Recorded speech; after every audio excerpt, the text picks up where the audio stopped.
Emisioni 13. Pjesa e parë. Andonis Samarakis. Jeta dhe vepra. Andonis Samarakis liti në vitin 1919 në Athinë, ku kreu studimet për drejtësi. Nga viti 1935 deri në vitin 1963, ai punoi në Ministrinë e Punës, detyrë nga e cila ai dha dorëheqjen për shkak të imponimit të diktaturës së Metaksasit, por duke u rikthyer në vitin 1945. Gjatë pushtimit, ai mori pjesë në rezistencë, ndërsa në vitin 1944 ai u arrestua nga nazistët dhe u dënua me vdekje, por pas peripecive ai arriti të arratisej. Mori pjesë si përfaqësues i shtetit në takimet ndërkombëtare për çështjet e punës dhe emigracionit, ndërsa në periudhën 1968 dhe 69 ai drejtoi një mision ekspertësh në vendet e Afrikës pas caktimit të grupit ndërkombëtar të punës. Si përfaqësues i UNESCO-s, ai udhëtoi në Etiopi dhe u aktivizua me shkrimet e tij mbi mobilizimin ndërkombëtar në favor të zgjidhjes së problemeve të banorëve të vendit. Ai u shfaq për herë të parë në letërsi në fillim të viteve 1930, si poet në rubrikat e revistave të ndryshme. Në vitin 1954 u botua përmbledhja e tij e parë me tregime të shkurtra me titullin Ziti e Elpis, kërkohet shpresë. Pasuan 5 libra të tjerë të tij, të cilët pan shumë ribotime dhe përkthime në gjuhë të huaja. Ai u nderua me çmimin shtetëror për tregime të shkurtra në vitin 1962 për veprën Arnume, Mohoj, çmimin e 12, çmimin Kostas Uranis, 1966 për veprën Tolathos, Gabimi, çmimin e madh të letërsisë policore në Francë të vitit 1970 për veprën Tolathos, Gabimi. Ai u nderua gjithashtu për kontributin e tij të përgjithshëm nga organizata Europalia në vitin 1982 dhe me kryqin e kalorësit të letrave dhe arteve në vitin 1995. Pas tranzicionit, botoi tekste me përmbajtje shoqërore dhe politike në shtypin e përditshëm dhe atë periodik. Tregimet e tij të shkurtra u bën skenar për filma. Tolathos, Gabimi, u bë gjithashtu një film nga Peter Fletchman. Proza e Antonis Samarakis vendoset në fushën e ankesave sociale. Nëpërmjet veprave të tij, shfaqet ankthi për rrjedhën e botës moderne, ndërgjegja shoqërore dhe botkuptimi humanist i autorit. Gjuha e tij është e thjeshtë, pa stil pretencioz, spikat kryesisht për tendësinë e kuptimeve. Me interes të veçantë, paraqiten zgjuarësia në zhvillimin dhe përfundimin e veprimit dhe përdorimi i shpejtë i të folurit pamor, tekste të shtypura, skica e të tjera. Për 20 vjet me radhë, ai i dha ndihmë të çmuar UNICEF-it.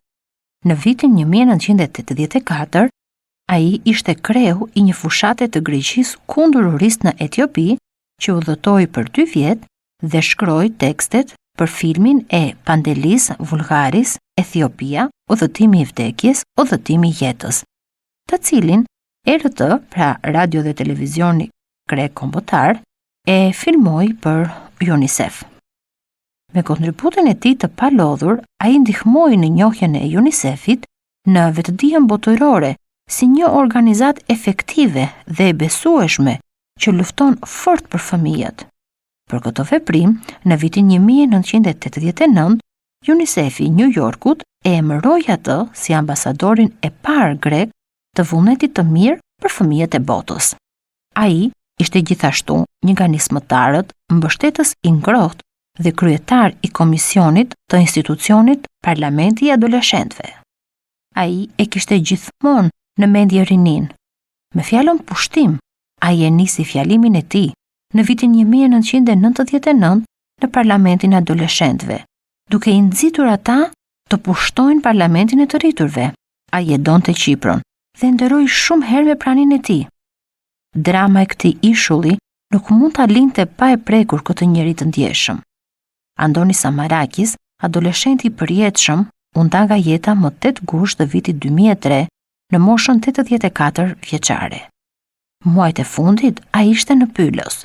Sipas dëshirës së tij, trupi i tij i udhërua Universitetit të Athinës për kërkime nga studentët e shkollës së mjekësisë. Samarakis vendosi qëllime të caktuara që në fillim të karrierës së tij dhe gjatë 20 viteve të karrierës së tij në prozë, ai kur nuk i shkeli ato. Për më tepër, ai pasuroi ato. Si rrjedhoi, ai sot shfaqet si një kryqëtar i betuar për të mundur deri në frymën e fundit armiqtë e urryer të njerëzit dhe njerëzimit. Dhe këta armiq janë çdo luftë bërthamore, totalitarizmi, asgjësimi i individit të dobët të vetmuar brenda mekanizmave monstruoz të kohës sonë. Heronjtë e tregimeve dhe romaneve të tij bëjnë një lloj gjesti, shkulin një pemë, shkatërrojnë një shpikje të tyren, fshehin personin që arrestuan e të tjera. Prandaj, nuk është e pavend të quajmë Samarakis një prozator të ndërgjegjesh shoqërore dhe për të shprehur gjendjen e tij rebele ose për të dhënë alarmin, ai përdor shpesh ironi dhe humor. Këto janë armët e tij më efektive. Në emisionin e sotshëm do të dëgjoni fragmentin e veprës Topotami, lumi. Tregimi i shkurtër Topotami, lumi, vjen nga përmbledhja e parë me tregime të Andoni Samarakis me titull Ziti Telpis, kërkohet shpresë, botuar në vitin 1954. Rrëfimi mbulon ngjarjet e vetëm disa ditëve, duke arritur kulmin e ngjarjeve në disa orë të një mëngjesi, të një lufte që ka zgjatur tashmë 2 vjet e gjysmë. Mesazhi kryesor i tekstit është në mënyrë të pastër kundër luftës dhe përcillet përmes historisë tragjike të një ushtari 23 vjeçar, i cili vritet qëllimisht nga një armik i papërcaktuar etnologjikisht. Kështu historia merr dimensione universale, kur, pavarësisht urdhrit të divizionit, ai vendos të notojë në lumin që ndan 2 kampet kundërshtare. Dëshira e të riut për të notuar në lum nuk është vetëm një dëshirë për t'u larë, apo një dëshirë për të shijuar një gëzim të thjeshtë. Është shumë më tepër. Është një klithm dëshpërimi përballë dëshpërimit që i ka sjell lufta.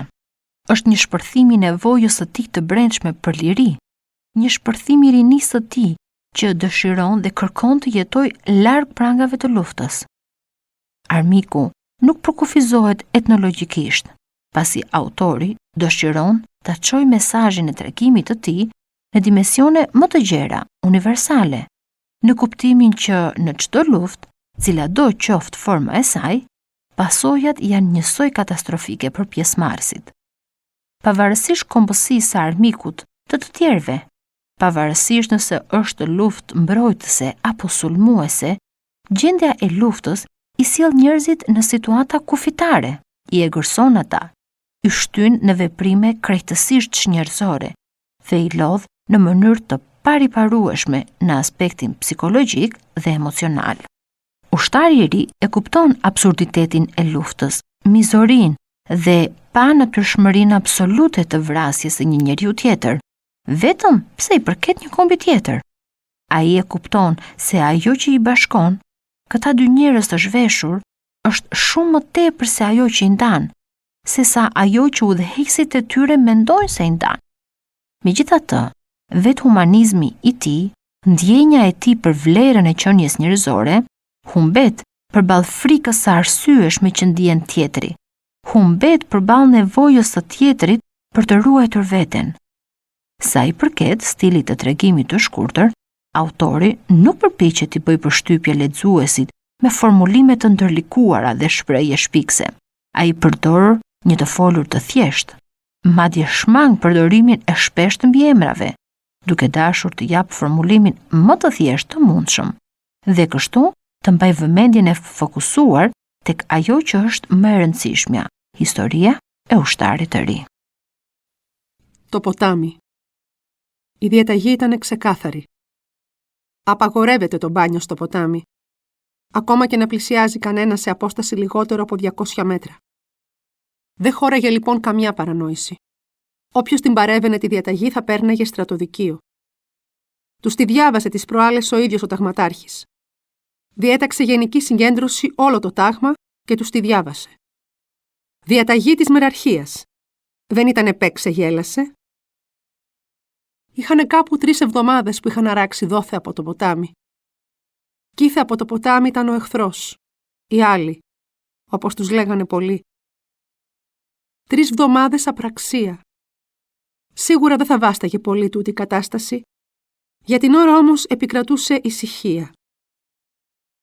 Και στις 2 όχθες του ποταμού σε μεγάλο βάθος ήτανε δάσος, πυκνό δάσος. Μες στο δάσος είχαν στρατοπεδεύσει και οι μεν και οι δε. Οι πληροφορίες τους ήταν πως οι άλλοι είχαν 2 τάγματα εκεί. Ωστόσο δεν επιχειρούσαν επίθεση.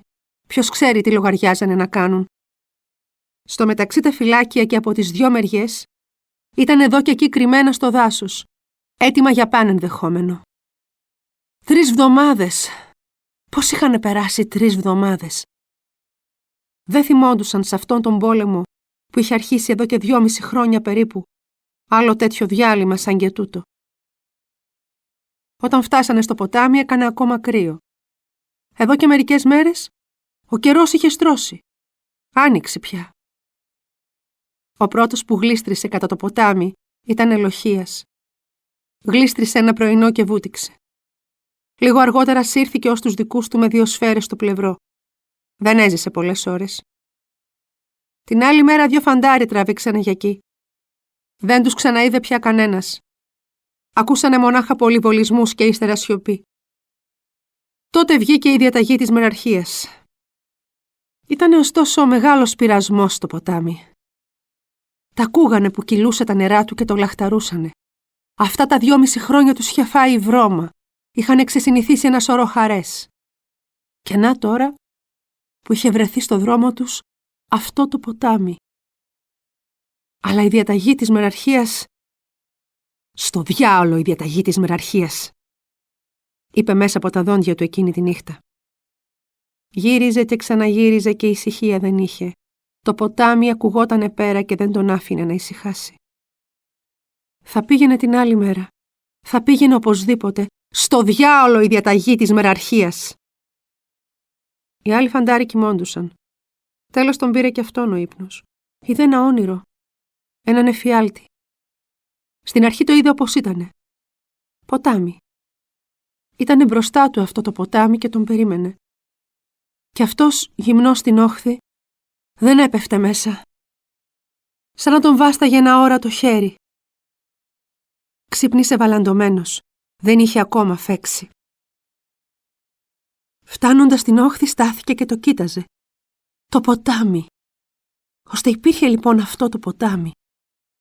Ώρες συλλογιζότανε μήπως δεν υπήρχε στα αλήθεια. Μήπως ήτανε μια φαντασία τους. Μια ομαδική ψευδαίσθηση. Είχε βρει μια ευκαιρία και τράβηξε κατά το ποτάμι. Το πρωινό ήτανε θαύμα. Αν ήτανε τυχερός και δεν τον παίρνανε μυρουδιά, να πρόφτενε μονάχα να βουτήξει στο ποτάμι, να μπει στα νερά του. Τα παρακάτω δεν τον νοιάζανε. Σε ένα δέντρο στην όχθη άφησε τα ρούχα του και όρθιο πάνω στον κορμό τον τουφέκι του. Έριξε 2 τελευταίες ματιές, μια πίσω του, μην ήτανε κανένας από τους δικούς του, και μια στην αντίπερα όχθη, μην ήτανε κανένας από τους άλλους. Και μπήκε στο νερό. Από τη στιγμή που το σώμα του, ολόγυμνο, μπήκε στο νερό, τούτο το σώμα που 2,5 χρόνια βασανιζότανε, που 2 τραύματα το είχαν ως τώρα σημαδέψει, από τη στιγμή αυτή ένιωσε άλλος άνθρωπος. Σαν να πέρασε ένα χέρι με ένα σφουγγάρι μέσα του και να τάσβησε αυτά τα 2,5 χρόνια. Κολυμπούσε πότε μπρούμητα, πότε ανάσκελα. Αφινότανε να τον πηγαίνει το ρεύμα, έκανε και μακροβούτια. Ήταν ένα παιδί τώρα αυτός ο φαντάρος, που δεν ήτανε παρά 23 χρονών, κι όμως τα 2,5 τελευταία χρόνια είχαν αφήσει βαθιά ίχνη μέσα του. Δεξιά και αριστερά και στις 2 όχθες φτερουγίζανε πουλιά. Τον χαιρετούσανε, περνώντας πότε-πότε από πάνω του. Μπροστά του τώρα πήγαινε ένα κλαδί που το έσερνε το ρεύμα. Βάλθηκε να το φτάσει με ένα μονάχα μακροβούτι και το κατάφερε. Βγήκε από το νερό ακριβώς δίπλα στο κλαδί. Ένιωσε μια χαρά. Αλλά την ίδια στιγμή είδε ένα κεφάλι μπροστά του, κάπου 30 μέτρα μακριά. Σταμάτησε και προσπάθησε να δει καλύτερα. και εκείνος που κολυμπούσε εκεί τον είχε δει. Είχε σταματήσει κι αυτός. Κοιτάζονταν. Ξανά έγινε αμέσως αυτός που ήταν και πρωτήτερα. Ένας φαντάρος που είχε κιόλας 2,5 χρόνια πόλεμου, που είχε έναν πολεμικό σταυρό, που είχε αφήσει τον τουφέκι του στο δέντρο. Δεν μπορούσε να καταλάβει αν αυτός αντίκριτου ήταν από τους δικούς του ή από τους άλλους. Πώς να το καταλάβει, ένα κεφάλι έβλεπε μονάχα. Μπορούσε να είναι ένας από τους δικούς του. Μπορούσε να είναι ένας από τους άλλους. Για μερικά λεπτά και οι δυο τους στέκονταν ακίνητοι στα νερά. Τη σιωπή διέκοψε ένα φτάρνισμα, ήταν αυτός που φταρνίστηκε. Και κατά τη συνήθειά του βλαστήμησε δυνατά. Τότε εκείνος αντίκριτου άρχισε να κολυμπάει γρήγορα προς την αντίπερα όχθη. Κι αυτός όμως δεν έχασε καιρό. Κολύμπησε προς την όχθη του με όλη του τη δύναμη. Βγήκε πρώτος. Έτρεξε στο δέντρο που είχε αρπάξει το τουφέκι του. Το άρπαξε. Ο άλλος, ό,τι έβγαινε από το νερό. Έτρεχε τώρα και εκείνος να πάρει το τουφέκι του. Σήκωσε το τουφέκι του αυτός. Σημάδεψε. Του ήτανε πάρα πολύ εύκολο να του φυτέψει μια σφαίρα στο κεφάλι. Ο άλλος ήτανε σπουδαίος στόχος, έτσι καθώς έτρεχε ολόγυμνος, κάπου 20 μέτρα μονάχα μακριά. Όχι. Δεν τράβηξε τη σκανδάλη. Ο άλλος ήταν εκεί, γυμνός, όπως είχε έρθει στον κόσμο. Και αυτός ήταν εδώ, γυμνός, όπως είχε έρθει στον κόσμο. Δεν μπορούσε να τραβήξει. Ήτανε και οι δυο γυμνοί. Δυο άνθρωποι γυμνοί. Γυμνοί από ρούχα, γυμνοί από ονόματα, γυμνοί από εθνικότητα, γυμνοί από τον χακί εαυτό τους. Δεν μπορούσε να τραβήξει. Το ποτάμι δεν τους χώριζε τώρα. Αντίθετα τους ένωνε. Δεν μπορούσε να τραβήξει. Ο άλλος είχε γίνει ένας άλλος άνθρωπος τώρα. Χωρίς αλφα κεφαλαίο. Τίποτα λιγότερο, τίποτα περισσότερο. Χαμήλωσε το τουφέκι του. Χαμήλωσε το κεφάλι του. Και δεν είδε τίποτα ως το τέλος. Πρόφτασε να δει μονάχα κάτι πουλιά που φτερουγίσανε τρομαγμένα, σαν έπεσε από την αντικρινή όχθη ντουφεκιά. Κι αυτός γονάτισε πρώτα. Ύστερα έπεσε με το πρόσωπο στο χώμα.